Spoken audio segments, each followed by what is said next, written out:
New evacuation orders have been issued by the Israeli government in Gaza. This happening exactly 9 months since the war began. Tonight, we're getting our first look inside the besieged city of Rafah in the Gaza Strip as the war rages. CBS's senior foreign correspondent Holly Williams has this report. An Israeli airstrike hit a school in Gaza where displaced Palestinians were sheltering yesterday. Israel's military says it was targeting militants.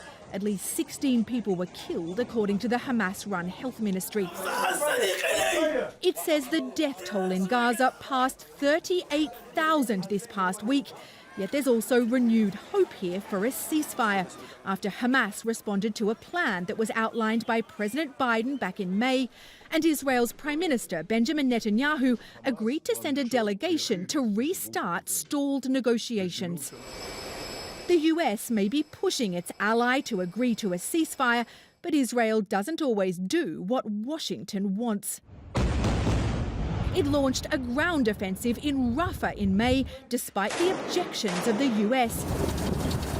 And on Wednesday, for the first time, Israel's military took foreign journalists to the city on Gaza's border with Egypt to see what it's accomplished there. We're now inside the Gaza Strip. Rafah City is straight ahead. Israel said it had to go into Rafah because Hamas's 4 remaining battalions were hiding there, using tunnels connected to Egypt to smuggle in weapons.